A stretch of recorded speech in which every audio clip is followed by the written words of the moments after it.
Fala galera do canal, eu sou o Rodolfo Dira aqui e agora nós vamos dar continuidade ao react do vídeo do Fábio Akita. Eu achei melhor colocar em duas partes porque já estava ficando muito grande, tem muito conteúdo, e o Fábio Akita traz muitos assuntos interessantes, então optei por fazer em duas partes. Vamos lá para a segunda parte do react. Qualquer dos dois casos, o medo vai continuar. Então por que não só ligar o foda-se? Deixa eu fazer uma tangente. Alguns meses... Tá, por que só não ligar o F? Por que não fazer isso? Porque existe uma coisa chamada de dessensibilização sistemática. Vamos dizer que você vai e se apresenta para um público. Simplesmente eu vou lá apesar do medo. E essa apresentação é horrível, é terrível. As pessoas são grosseiras, você recebe, você faz a pior apresentação da sua vida. É provável que você, ao internalizar esses sentimentos ruins, vá fazer de novo essa apresentação? Ou é muito mais provável que você siga o outro caminho, justamente o que o Fábio Akita está criticando? Foi difícil, eu vou desistir. Entendeu?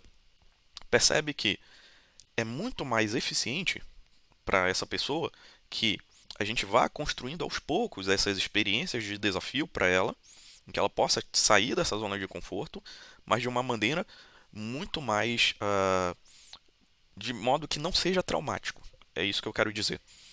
Essa experiência traumática pode prejudicar a capacidade da pessoa justamente de tomar essa iniciativa, de ir como indivíduo autônomo, né, e dizer, não, eu vou fazer essa coisa apesar do medo, apesar da possibilidade de dar errado, apesar da possibilidade, né, de não ser uma boa apresentação.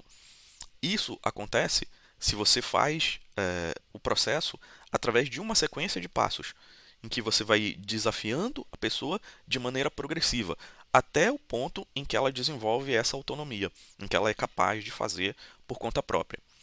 É justamente esse o ponto da crítica que eu estou trazendo aqui. Vamos fazer, nós somos corajosos, nós somos autodidatas. E se houvesse uma figura que pudesse facilitar esse processo? E se esse processo não precisasse ser um processo traumático, ser um processo em que o aprendizado seja um aprendizado progressivo e direcionado, até o ponto em que você desenvolve autonomia e consegue aprender e desenvolver a partir de você mesmo. Entendeu? Percebe a diferença? É justamente esse o meu ponto de crítica nesse vídeo do Fábio Akita. Ainda vão ter mais algumas coisas, não vai dar para ver o vídeo todo, mas tem algumas outras coisas que eu quero pontuar nesse começo aqui. Atrás, eu decidi comprar um uniciclo. É super difícil se equilibrar nessa porcaria. A dificuldade inicial é mais ou menos a mesma de skate, do básico de skate, quero dizer. Eu passei 2 ou 3 dias caindo no chão. Se você quer aprender coisas novas, você não pode pensar, putz, que coisa feia, eu quarentão caindo no chão e me ralando todo como se fosse uma criança de 10 anos. É extremamente vergonhoso você cair na rua para treinar e cair na frente dos outros. E eu tenho tomado tombo na rua mesmo. O que eu vou fazer? Desistir e inventar justificativas de por que alguém da minha idade não devia estar fazendo essas coisas? Nem a pau. E veja que interessante, a loja onde eu comprei até ofereceu um grupo de suporte para iniciantes treinarem juntos, mas eu sou muito teimoso e arrogante para isso. Eu gosto de aprender as coisas sozinho, é uma coisa minha, eu prefiro tentar usar meu tempo de forma eficiente e me deslocar para algum lugar, num horário pré-determinado, nunca me pareceu eficiente. Eu não gosto de ter outras pessoas do meu lado para cair na armadilha de usar a muleta do putz, isso é difícil mesmo, né? Se a gente tivesse 10 anos, já tinha conseguido. E aí fica um se sentindo mais confortável porque o outro tá lamentando também. E vira e mexe, me vejo lamentando também, mas eu odeio ficar me lamentando e eu detesto mais ainda ouvir o lamento dos outros. Então, para aprender, eu comecei num sábado de manhã cedo e eu treinei sem parar, sem pausa mesmo, tomando tombo atrás de tombo, até lá pelas 9 horas da noite, que foi quando eu consegui andar em linha reta pela primeira vez sem cair. Eu terminei o dia com as pernas inchadas e roxas e raladas de tanto cair. E quando eu caía mesmo, eu deixava meu corpo inteiro cair no chão. Acordei domingo cedo e fiz a mesma coisa, horas a fio, até conseguir dar curvas. Eu tinha colocado na minha cabeça que eu ia aprender a andar naquela porcaria em 2 dias, então eu fui e fiz. E isso para aprender o básico, eu não estou pulando rampa nem fazendo malabarismo não. Como qualquer um faria, eu assisti vídeos de tutorial na sexta-feira. Nenhum me ajudou muito, porque nenhum disse a coisa mais óbvia. Você já tentou subir numa bicicleta e ficar parado em cima dela? Não dá, ela despenca para os lados. Como que você faz para não despencar? Você sobe na bicicleta já dando a primeira pedalada e sai pedalando. É a inércia do movimento que impede você de cair. Vocês percebem como o Fábio Akita falou, ele é arrogante, né, e ele quer aprender sozinho. Tudo isso aí que ele levou vários dias para aprender, por exemplo, entender que ele não pode subir no monociclo lá e ficar parado, que ele tem que avançar, justamente porque o funcionamento é semelhante ao funcionamento de uma bicicleta. Tudo isso poderia ser aprendido em um curso para iniciantes, através da figura do facilitador, de um professor. E aí esse processo que ele diz é um processo muito mais eficiente, porque eu não fico tendo que ouvir as reclamações dos outros, se torna um processo menos eficiente. Ah, beleza, ele aprendeu em pouco tempo, mas ele se ralou, ele se quebrou, né? Imagina se ele tivesse tido um machucado grave. Esse processo, que poderia ser eficiente, poderia ser progressivo e passo a passo, né, seria interrompido bruscamente com uma lesão. Uma lesão séria que poderia se agravar durante vários anos. Simplesmente porque ele foi teimoso a ponto de rejeitar a figura de um professor. Outra coisa, ele não entende o papel da comunidade. Que, eu vou ficar lá ouvindo os lamentos de outras pessoas. Ele não entende que o processo de aprendizagem, né, ele se torna bem mais efetivo e bem mais relevante quando você tem outras pessoas para compartilhar aquele processo, para estarem juntos com você no processo. O senso de comunidade fortalece a motivação para a gente continuar aprendendo determinado assunto no longo prazo. O fato de você ter pessoas com você que te incentivem a continuar aprendendo, a continuar estudando, é bastante relevante no processo de aprendizagem. Qualquer pessoa que já fez academia sabe disso. Que no começo você está extremamente motivado, você malha, vai sozinho, mas com o tempo, aquela motivação ela vai se perdendo. Mas se você tem pessoas que estão engajadas ali naquele processo, uma vai incentivando a outra. A mesma coisa no processo de programação, estudar a programação, ter uma comunidade ali, mesmo que seja para reclamar do quanto aquilo é difícil, ajuda. Porque com o tempo, aqueles laços eles vão se tornar, né, uma espécie de motivação comum. As pessoas estão se incentivando mutuamente, talvez virem networking no futuro, talvez vocês possam aprender outras coisas juntos. Então, o processo de aprendizagem, ele também, né, pode ser um processo social. E isso faz toda a diferença na imersão, de você estar naquele ambiente. Exatamente aquele ponto que ele colocou de aprender inglês, de aprender uma língua estrangeira. O fato de você estar imerso em uma cultura com pessoas que estão também compartilhando aquela mesma vontade de aprender faz toda a diferença no processo de aprendizagem e torna, pelo contrário, né, do que o Fábio Akita falou, torna o processo de aprendizagem muito mais eficiente. E é a mesma coisa no uniciclo. Você precisa subir nela já andando. Sem isso você vai cair. Sei lá por quê, tanto eu como todo mundo que pediu para tentar, o primeiro instinto é ficar de pé parado em cima do negócio. Agora que eu sei, é claramente idiota isso, porque ninguém vai conseguir ficar imóvel em cima daquilo, é impossível. No máximo, você vai fazer a roda ficar girando para frente, para trás, para se equilibrar no mesmo lugar. Mas parado é impossível. E eu aprendi a andar a primeira linha reta quando esse insight me ocorreu. Daí, o próximo passo foi brigar com o meu próprio corpo, que instintivamente quer parar quando ele se vê indo para frente sem as pernas estarem se mexendo. Sério, a memória muscular do corpo é uma droga. O corpo quer frear sozinho. Daí são horas até você obrigar o seu corpo a desaprender e aceitar que o novo estado natural dele é andando para frente em cima do negócio. Aprendizado no seu núcleo é uma briga de você contra você mesmo. Por isso eu acho que nós antissociais temos uma vantagem, porque a gente está acostumado a brigar com nós mesmos. Pelo contrário, isso é uma grande desvantagem, né? Se você tivesse a figura de um professor, de um facilitador, né, como um professor, ele iria te ensinar esse princípio de maneira muito mais fácil, através de exercícios, através de facilitação.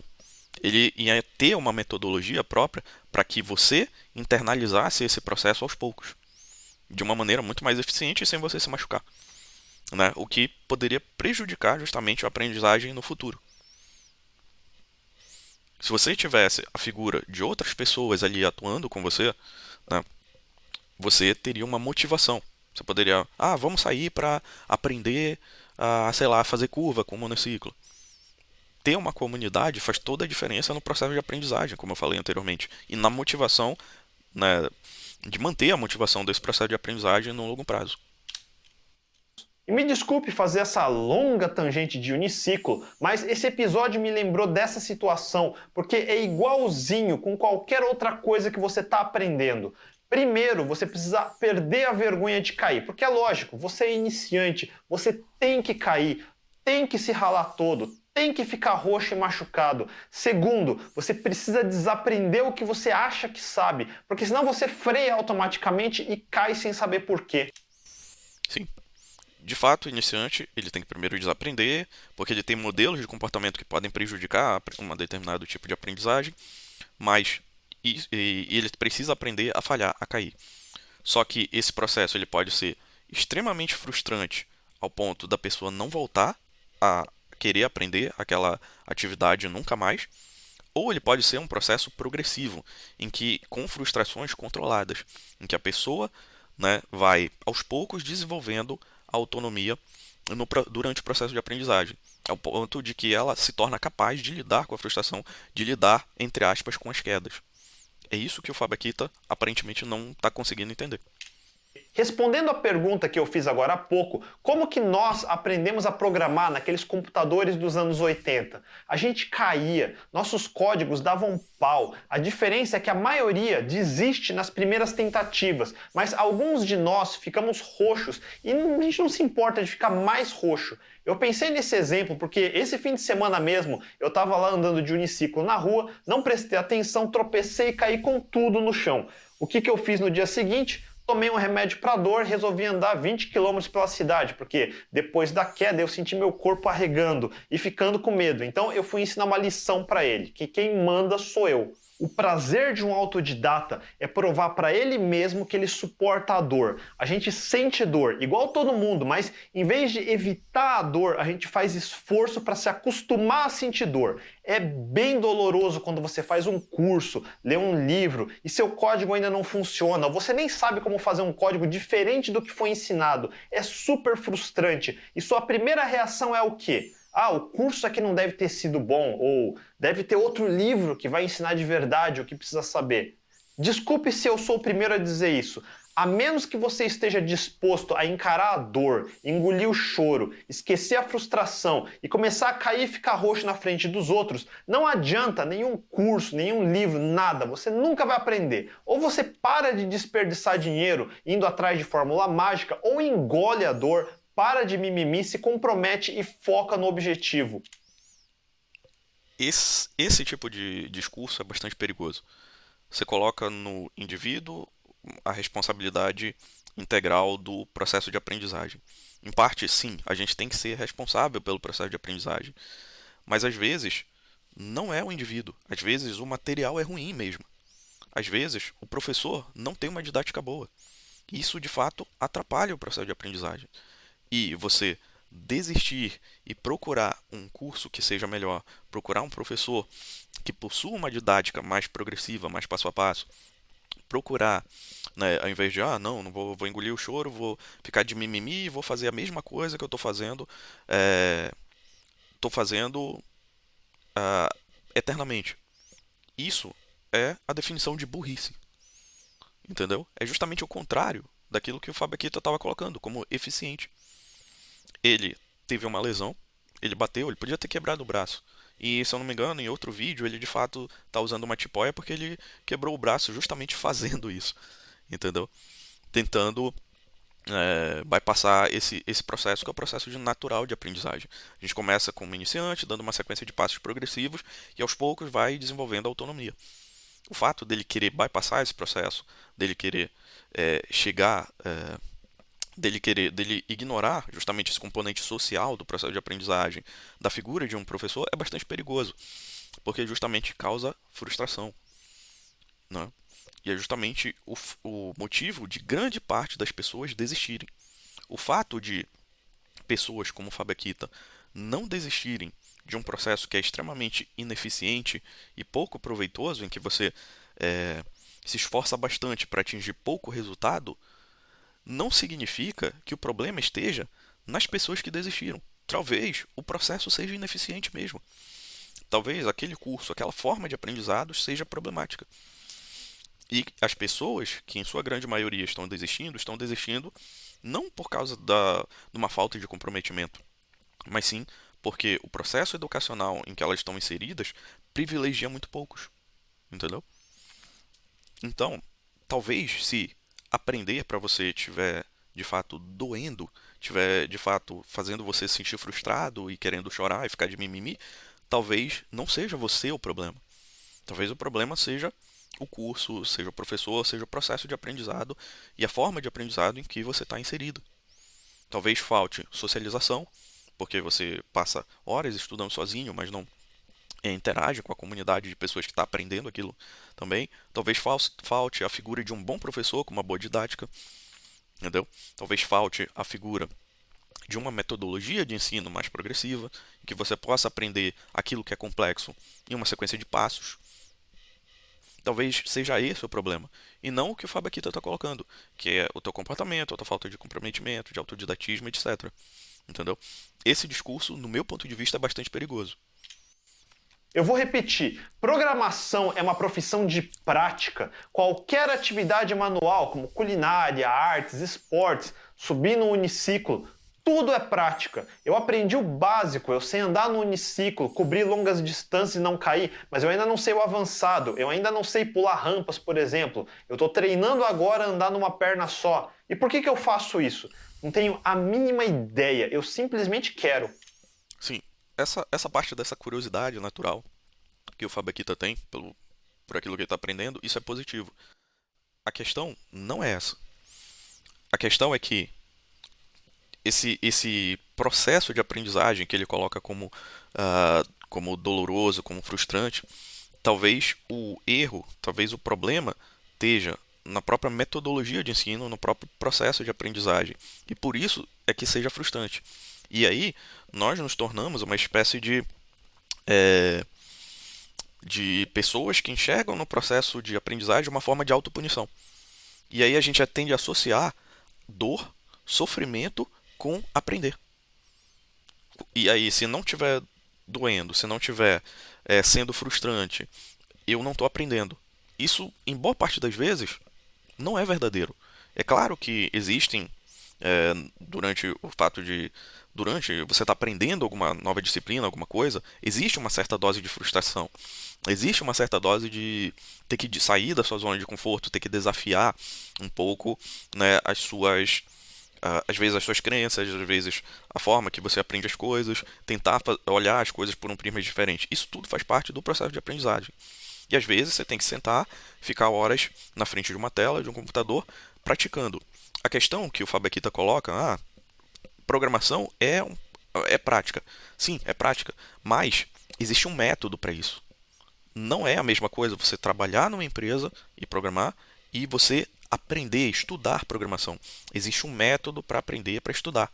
Alguns métodos são mais eficientes, melhores do que outros, e outros métodos são ineficientes. Eu posso pegar aqui um conjunto de vídeos aqui e tentar praticar, simplesmente copiando o código, né? Ou então tentando fazer de qualquer jeito determinada coisa. Isso significa que o meu estudo, o meu aprendizado é eficiente?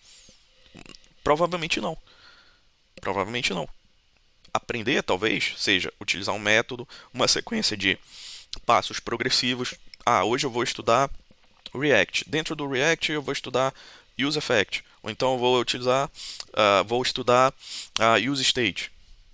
Né? São coisas da tecnologia, desse framework chamado de React. Então tem que ter uma metodologia, tem que ter uma sequência de passos, tem que ter uma progressão. Entendeu? Eu não posso simplesmente praticar por praticar. Eu tenho que desenvolver uma espécie de prática que a gente chama de prática deliberada.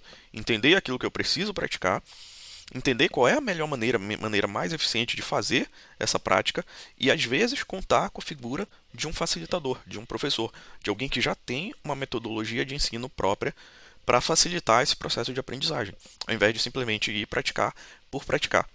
É por isso que muita gente que começa a estudar programação sozinho acaba se perdendo, acaba indo de tutorial em tutorial, acaba às vezes ficando perdido, não sabendo para onde ir dentro da área da programação e acaba se frustrando com a área, dizendo: "Ah, isso é muito difícil, eu não consigo".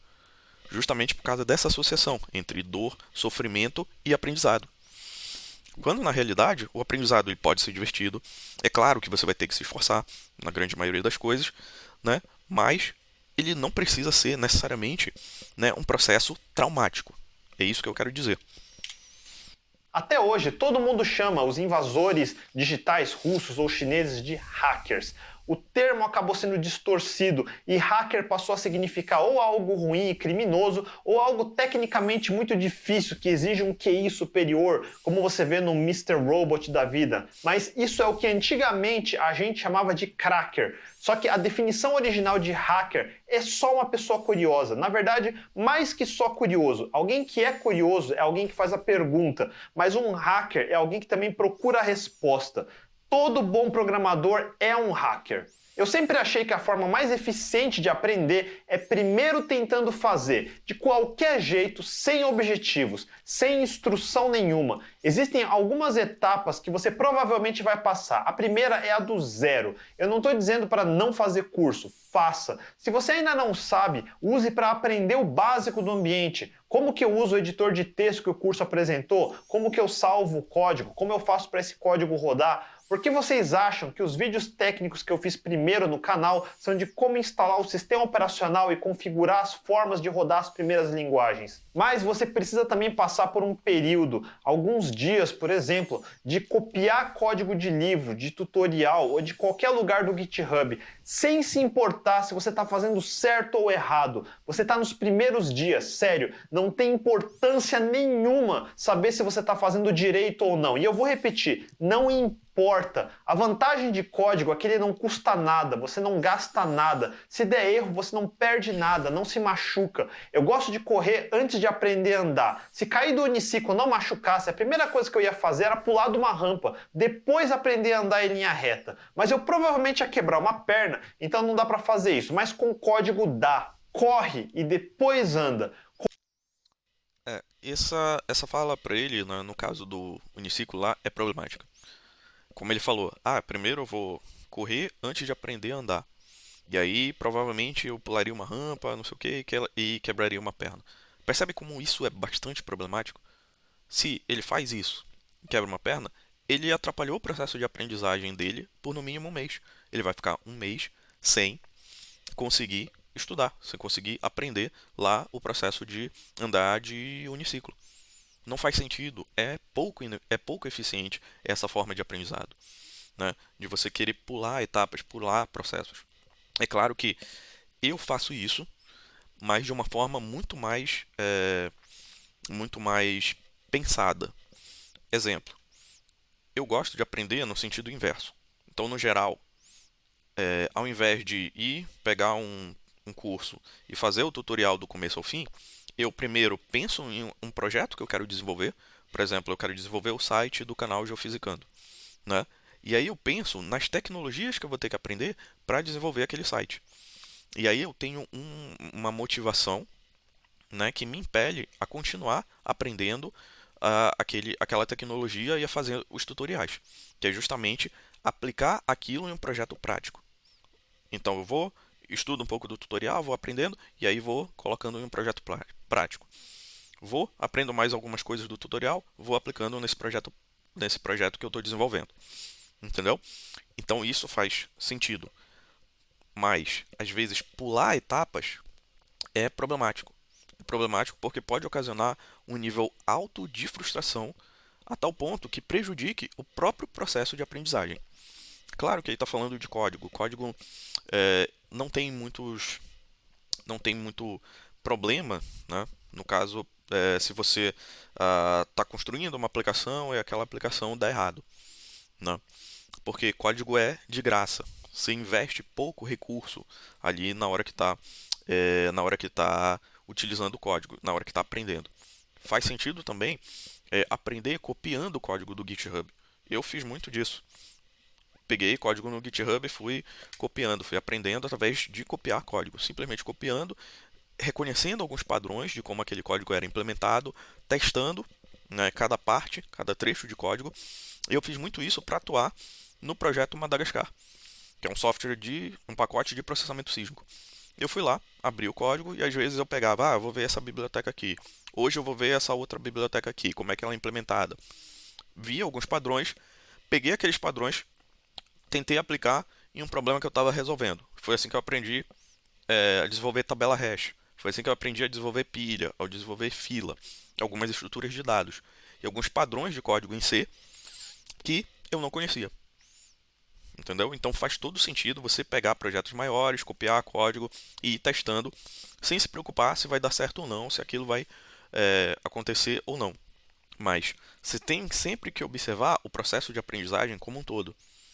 Essa parte de desenvolver a curiosidade faz todo sentido, mas você precisa, né, de um desenvolvimento passo a passo, progressivo, né?